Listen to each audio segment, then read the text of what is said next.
नमस्कार मंडळी. घराच्या मंदिरात जळणारा दिवा आणि घंटी रोज धुणाऱ्या प्रत्येकाने काळजीपूर्वक ऐका, नाहीतर संपूर्ण घर उद्ध्वस्त होईल. चुकूनही तुमच्या देवघरातील मूर्ती आणि दिव्यासोबत ही चूक कधीही करू नका, नाहीतर होईल विनाश, घरात येईल दरिद्रपणा आणि गरिबी. हो, कदाचित तुम्हीही या चुका करत असाल आणि त्यामुळेच तुमच्या घरात प्रगती होत नाही, पैसा येत नाही, घरात गरिबीचं वातावरण निर्माण झाले. वारंवार प्रयत्न करूनही यश मिळत नाही. तर त्यामागचं कारण काय हे आज आपण जाणून घेऊया. काही लोक पवित्र वस्तूंचा आदर करून त्या मंदिरात ठेवतात आणि तिथेच सर्वात मोठी चूक करतात. म्हणून प्रिय भक्तांनो, आजच्या या व्हिडिओमध्ये आम्ही तुम्हाला सांगणार आहोत की पूजेच्या मंदिरात कोणत्या वस्तू ठेवाव्यात आणि कोणत्या वस्तू ठेवू नयेत. तसेच मंदिरात दिवा किती वाजता लावावा, दिवा लावताना कोणता मंत्र म्हणावा, घंटी सकाळी वाजवावी की संध्याकाळी, तसेच शंख केव्हा आणि किती वेळा वाजवावा, शंख वाजवताना कोणता मंत्र म्हणावा, ही सर्व माहिती, या सर्व गोष्टी एका मागोमाग एक या व्हिडिओमध्ये आपण सांगणार आहोत. आज आपण हेही पाहणार आहोत की पूजेच्या मंदिरातील दिवा रोज धुवावा की नाही, मंदिरात किती मूर्त्या ठेवाव्यात, या 7-8 महत्वाच्या गोष्टींची सविस्तर चर्चा आज या व्हिडिओमध्ये आपण करणार आहोत. म्हणून या महत्वाच्या माहितीचा लाभ घ्या. बऱ्याच जणांना प्रश्न पडणारा प्रश्न म्हणजे, रोज आम्ही खूप पूजा करतो पण त्याचा काही फायदा होत नाही, उलट नुकसान होतं. प्रत्येक जण कोणत्या ना कोणत्या देवाची पूजा करतो आणि त्याचा लाभही मिळतो. पण तुम्हाला माहिती आहे का, लहान चुका तुमच्या पूजेचा संपूर्ण फायदा मिळवण्यात अडथळा आणू शकतात. या चुका न कळत होतात आणि आपण त्या दुर्लक्ष करतो. आपल्या शास्त्रांमध्ये या गोष्टींचा विशेष उल्लेख केला गेला आहे, जेणेकरून आपण पूजेमध्ये पूर्ण फळ प्राप्त करू शकू. आजच्या या व्हिडिओमध्ये आपण घराच्या मंदिरातील दिवा आणि घंटीच्या योग्य उपयोग व त्याच्या देखभालीबद्दल चर्चा करू. दिवा रोज धुवावा का आठवड्यातून एकदा, 2 वेळा, किंवा धातूचा दिवा असेल तर तो कधी स्वच्छ करावा, तसेच मातीचा दिवा कोणत्या प्रसंगी वापरावा, मंदिरात कोणत्या प्रकारची घंटी असावी, घंटी किती वेळा वाजवावी, केव्हा वाजवावी, संध्याकाळच्या पूजेमध्ये घंटी वाजवावी का, या सर्व प्रश्नांची उत्तरे तुम्हाला आज या व्हिडिओमध्ये मिळतील. पण त्याआधी व्हिडिओमध्ये अजून पुढे जाण्याआधी माझी तुम्हाला विनंती आहे की कृपया चॅनेलवरती नवीन असाल तर सबस्क्राईब करा आणि व्हिडिओला एक लाईक करून कमेंटमध्ये माता लक्ष्मीचा कृपा आशीर्वाद प्राप्त करून घेण्यासाठी जय महालक्ष्मी असे नक्की लिहा. सर्वप्रथम आपल्या मातीच्या दिव्याबद्दल बोलू. हा दिवा सकाळी आणि दिवाळी आणि इतर धार्मिक सण, पूजा अनुष्ठानांसाठी प्रामुख्याने वापरला जातो. घराच्या मंदिरात किंवा दाराजवळ हा दिवा लावणे अत्यंत शुभ मानले जाते. पण मंदिरात ठेवल्यास यासोबत काही नियम जोडलेले असतात. मातीचा दिवा शुभतेचे प्रतीक मानला जातो. तुम्ही तो घराच्या मंदिरात वापरू शकता, कारण तो कोणत्याही वास्तुदोषाला कारण ठरत नाही, पण तो वापरण्याचा एक नियम आहे.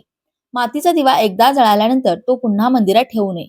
तसेच प्रत्येक वेळी नवीन मातीचा दिवा वापरणे शुभ मानले जाते. यापुढे व्हिडिओमध्ये पाहूया की मंदिरातील घंटी कधी आणि कशी स्वच्छ करावी, तसेच ती किती वेळा वाजवावी. म्हणून व्हिडिओ हा शेवटपर्यंत नक्की पहा. धातूच्या दिव्याबद्दल बोलायचे झाल्यास तुम्ही पाहिले असेल की लोक पितळ किंवा तांब्याच्या दिव्यांचा वापर करतात. हे दिवे केवळ सुंदर दिसतात असे नाही, तर त्याचे धार्मिक महत्व आहे. तर तुम्ही हे दिवे वापरत असाल तर त्याची स्वच्छता फार महत्वाची आहे. हे दिवे रोज धुवून स्वच्छ केले पाहिजेत. सर्वात उत्तम उपाय म्हणजे गंगाजलाने त्याची शुद्धी करणे. गंगाजलाने धुतल्यास दिव्यांची पवित्रता आणि घरात सकारात्मक ऊर्जा टिकून राहते. या सवयीत अंतर्भूत करा, कारण आठवड्यातून 1-2 वेळा धुण्याने त्याची पूर्ण शुद्धी होत नाही. आता घराच्या मंदिरातील घंटी संबंधी बोलू. घराच्या मंदिरात सहसा पितळेची घंटी असते. पितळेच्या घंटीचा आवाज सकारात्मक ऊर्जा वाढवतो आणि नकारात्मक ऊर्जा दूर करतो. घंटी कधीही दक्षिण दिशेस ठेवू नये, कारण तो अशुभ मानले जाते. घंटी योग्य स्थान म्हणजे पूजा स्थळाच्या जवळ किंवा मंदिराच्या प्रवेशद्वारावर. गरुडाचे कोरीव काम असलेली घंटी सर्वात शुभ मानली जाते आणि ती सर्वोत्तम मानली जाते. आता पाहूया घरात घंटी किती वेळा वाजवावी. भोगार्पण करताना घंटी 5 वेळा वाजवावी. यामुळे देव भोग लवकर स्वीकारतात. पूजेच्या वेळी घंटी सतत किंवा फार मोठ्या आवाजात वाजवू नये. ती केवळ 3 वेळा वाजवावी. घंटी नेहमी उजव्या हाताने वाजवावी आणि तोंड समोरच्या दिशेने असावे. घंटी दक्षिण दिशेत ठेवू नये, कारण ती कोणत्याही पूजेच्या सामग्रीसाठी अशुभ मानली जाते. मंदिरात घंटी ठेवताना तिचे तोंड पूजा स्थळाच्या दिशेने असावे.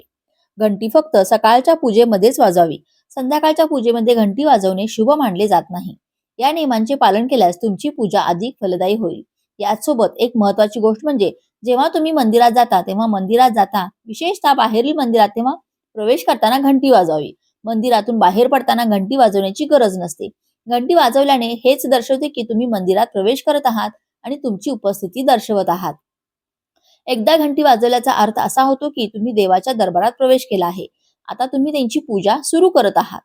जर तुम्ही 2 वेळा घंटी वाजवली तर याचा अर्थ होतो की तुम्ही तुम्ही तुमची प्रार्थना 2 वेळा घंटी वाजवली तर तुमची प्रार्थना मनातील गोष्ट देवासमोर मांडत आहात. आता आम्ही तुम्हाला काही अशा गोष्टी सांगणार आहोत, ज्या कदाचित तुम्हाला कोणीच सांगणार नाही. म्हणून या गोष्टी तुम्ही लक्षपूर्वक ऐका, ज्यामुळे तुम्ही देवाला सहज प्रसन्न करू शकता. आता जाणून घेऊया देवघराशी संबंधित काही महत्त्वाचे नियम. पूजेच्या वेळी तुमचे तोंड नेहमी पूर्व दिशेला असले पाहिजे. ही दिशा शुभ मानली जाते, कारण यामुळे वातावरणात सकारात्मक ऊर्जा निर्माण होते. तथापि पश्चिम दिशेकडे तोंड करूनही पूजा करता येते. पण पूर्व दिशेला बसणे सर्वात लाभदायक आहे. लक्षात ठेवा, घराच्या पायऱ्यांच्या दिशेला सर्वात लाभदायक आहे. घराच्या पायऱ्यांच्या जवळ पूजाघर किंवा मंदिरात बांधणे शुभ मानले जात नाही. त्यामुळे पूजास्थळी नकारात्मक ऊर्जा निर्माण होऊ शकते. या संदर्भातील काही नियम आहेत. त्यातील नंबर 1, देवघरातील किंवा मंदिरातील देवाचे आसन नेहमी उंच असले पाहिजे. म्हणजे ज्या ठिकाणी तुम्ही बसत आहात त्या जागेपेक्षा देवाचे आसन किमान 10 इंच उंच असावे. देवाच्या मूर्तीची स्थापना जमिनीवर करू नये, कारण ते अशुभ मानले जाते. त्यामुळे देवाचे आसन उंच ठेवा, जेणेकरून पूजास्थळी सकारात्मकता टिकून राहील आणि ऊर्जेचा प्रवाह योग्य दिशेने राहील. नंबर 2, पूजेच्या वेळी नेहमी गालीच्या किंवा चटईवर बसावे. हे केवळ सुखदायक असतेच, पण यामुळे पूजा करताना एकाग्रता आणि श्रद्धाही वाढते. फक्त छोट्या आसनावर बसूनही पूजा करू शकतात, पण हे सुनिश्चित करा की तुमचे आसन देवाच्या आसनापेक्षा उंच नसावे. त्यामुळे देवावरील श्रद्धा आणि आदर व्यक्त होतो. नंबर 3, शेवटची आणि महत्वाची गोष्ट म्हणजे पूजा घरात कधीही कोमेजलेले किंवा वाळलेली फुले ठेवू नका. असं फुलं पूजेसाठी अशुभ मानले जाते. नेहमी ताजी आणि उमललेले फुलच पूजेमध्ये वापरावेत. जेव्हा पूजा घरातील फुले कोमेजतात किंवा काळी पडतात, तेव्हा ती फुले मातीत पुरण्याचा सल्ला दिला जातो, ज्यामुळे नकारात्मक ऊर्जा दूर होते आणि तुमच्या घरातील पवित्रता टिकून राहते.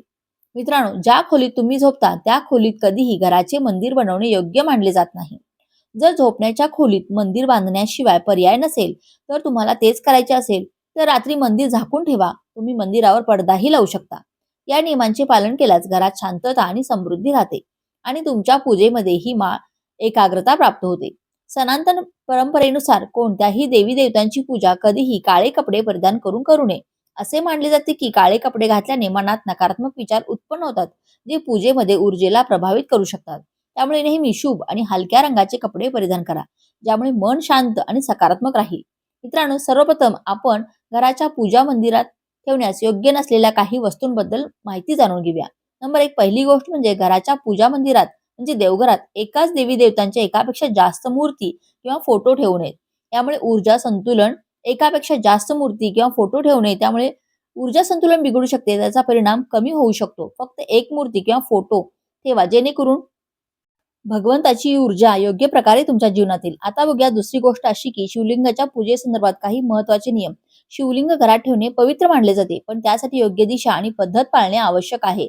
शिवलिंग नेहमी उत्तर किंवा पूर्व दिशेला ठेवावे, जेणेकरून त्याचे योग्य परिणाम येतील.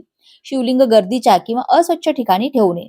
नंबर 3, आता तिसरी गोष्ट अशी जी की देवाच्या तुटलेल्या मूर्ती ती मंदिरात किंवा देवघरात ठेवू नयेत.